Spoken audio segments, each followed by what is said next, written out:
Hey everyone, it is Wednesday the 27th of November, which means as of today, I have been in medical school for just over 10 weeks now. And there's so much that I want to talk to you about and there's so much that I want to share. But firstly, I feel like I need to address my last video because in my last video, I essentially said my goodbyes, said my thank yous, and kind of declared that I'm no longer going to be making anything for this channel. But here we are, so let's just address that very briefly, and then I want to talk to you a little bit about what medical school has been like so far. So for anybody who is new here, my name is Atousa, and as I said, I am 10 weeks into my graduate entry medicine course at the University of Birmingham. And before starting this course, I was working as a research assistant in London. Now, I started this channel around 3 years ago when I had just started my master's at King's College. And this was around the time when I had only just started thinking about medicine and do I really want to do it? Is it for me? And it was around that time that I made a series called the Medicine Diaries, where I basically wanted to document everything that I did leading up to medicine. So basically I had started by making videos about like why I want to do medicine to begin with, all the way through the whole application process. So videos on UKCAT, videos on writing a personal statement, videos on getting work experience, all the way up to getting an actual interview at Birmingham and also getting accepted and getting this place. And there were also a lot of mishaps along the way. So I did get one rejection one year and I didn't do very well in a lot of my admissions tests. And I tried to make this series just as candid and as honest as I could. And alongside those, I also had videos about, general study tips and what it was like to study a master's and what it was like to work in research. But then a strange thing happened that when I got my acceptance to study medicine at Birmingham in February, so the February just gone, I just had this weird feeling that I have said everything that I needed to say. And I'd kind of said to myself that, maybe I can just leave it there. I've made a bunch of stuff and I can almost go into university with a bit of a fresh start. But, one of the biggest incentives for me to sort of come back and reevaluate whether I want to do YouTube or not is getting involved in a society called Birmingham Widening Access to Medical Sciences.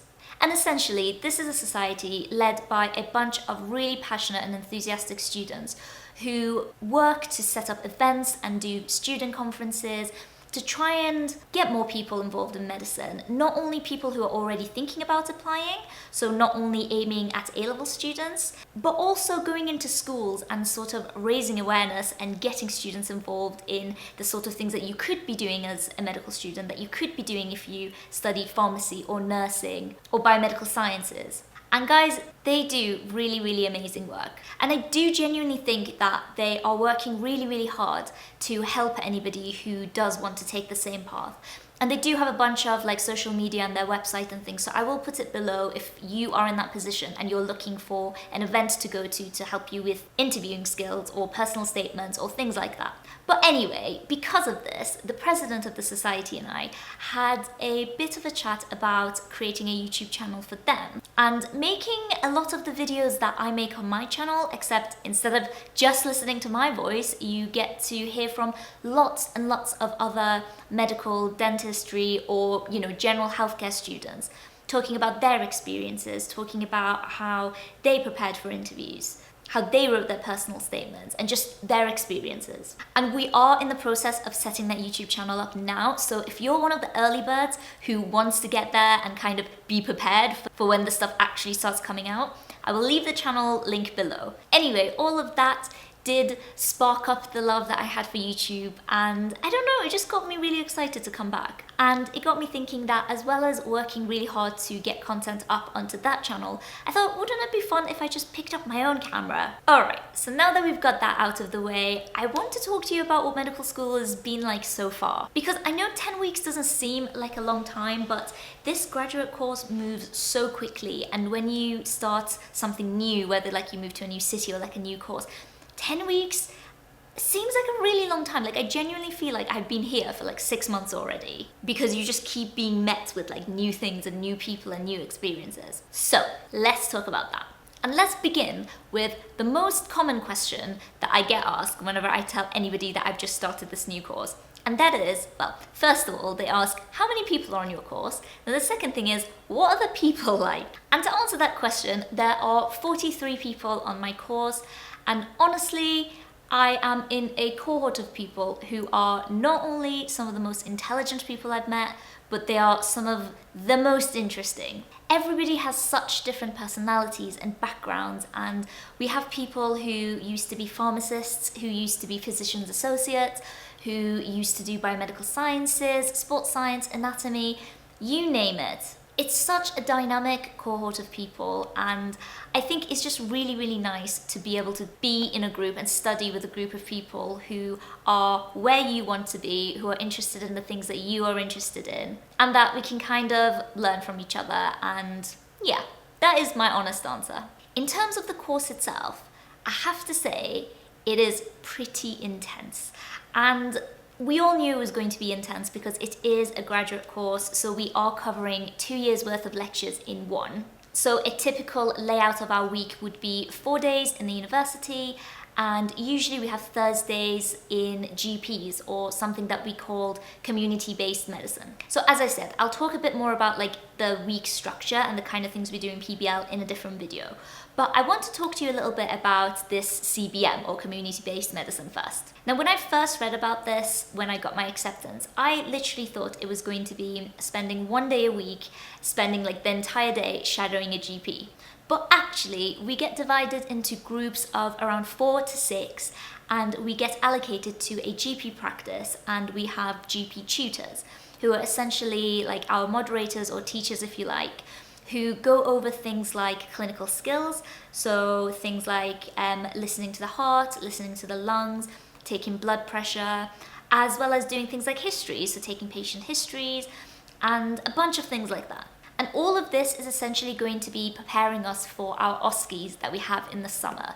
Now, it isn't like clinical years where it's a lot of OSCEs. I think we have 1 OSCE examinations. And I have a feeling that that's more just to introduce us to what they are going to be like for the following years. Because what happens after our first year of graduate medicine is we end up joining year 3, like we end up joining the year 3 undergraduate program, if that makes sense.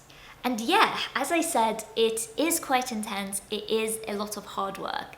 And I guess just to give you a little bit of a perspective of what it's like, I can talk to you about some of the things that we have covered just in these 10 weeks. So firstly, we began with a module called Cells and Cancer, and that was essentially all of your basic molecular and cellular things, so the cell cycle, all the way towards like the contents of the cells and all the organelles and all of things like that, some basic pathways, and essentially how all of that can go wrong, leading up to cancer. Then we did things like how is cancer diagnosed, how it's treated, what are some of the drugs, what are some of the interventions that we do. And then that went on for 4 weeks before we moved on to the next topic, which was called supply and demand.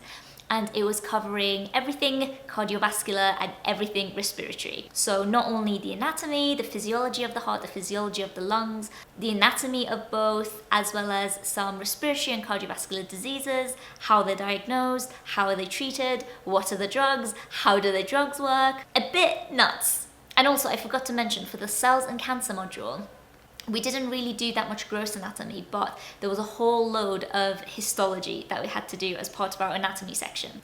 And then alongside all of this, we have what is called Medicine and Society, and that covers everything from ethics, psychology, sociology, public health, and epidemiology. So we kind of cover all of these together based on weekly problems that we get. So when people said to me that medicine isn't a race, it's a marathon, I would like to correct that and say that GEC medicine is a marathon and a race. But like, joking aside, it is hard work. I definitely do get stressed out from time to time, but there's nowhere else that I would rather be, despite all of the madness. And speaking of exams, we had our first reflection exam, and that's essentially after every 2 modules that we do, we have these exams that kind of, test our understanding and learning. And we had that, so it's Wednesday today, we had that 2 days ago on Monday. And oh my God, before that Monday, I had a bit of a panic because we had just done a mock exam And I've realized that even though like I'm able to get involved in discussions and I have a general idea of what I'm talking about in our PBL sessions, I kind of realized that I've forgotten how to study because I haven't done any kind of like formal studying for 4 years. I don't think my master's counts because it was lab-based, so the method of teaching and learning was like completely different. But yeah, I did have a bit of like a panic, and I was like, oh my god, I sort of need to take myself back to square one and realize that some of the things that I used to do to study, like even 4 years ago, I have to adapt and I have to change, because the way that this course is run, it just needs to be better. Like I need to have a better way of getting through it all. And I mentioned this on my Instagram actually, but I'd like to kind of take this as a learning opportunity and hopefully get a little bit better for next time. I think from having spoken to a lot of people on my course though, I think we've all been through like phases where we all just get a bit stressed and, you know, we need to go home for a weekend and relax, or we need to just like go on a night out, or we need to, I don't know, just switch it off for a couple of days and then we can recuperate and come back. But yeah, it is just a bit of a game of looking after yourself and getting the work done and just keeping your head above the water. That's how I feel anyway. Anyway, I was about to end the video by saying that you should go and check out the society that I mentioned and all the details below. And I was also about to say that leave any questions or comments you have below. But before I fully commit to saying that last part, I do want to say that I know a lot of you guys have messaged me on Instagram, and I know that I still get comments on my YouTube channel. And guys, I read them all, and I would love nothing more than to just spend a good couple of hours to get back to all of you. But realistically, it's less feasible for me now to be able to do that. So if there is a comment or a question that I haven't replied to, it's not that I don't want to, it's that I can't really get to it without having to cut into time from either rest time, work time, or just other like life admin that I have to do. But overall, I hope you enjoyed this. I'm really excited to be back, actually. I didn't think I would be. I'm a bit scared. I hope I haven't like fumbled my words around too much in this, but I hope you enjoyed this, and I'll leave all of my own social media below. And yeah, I will end it here, and I will see you in the next one.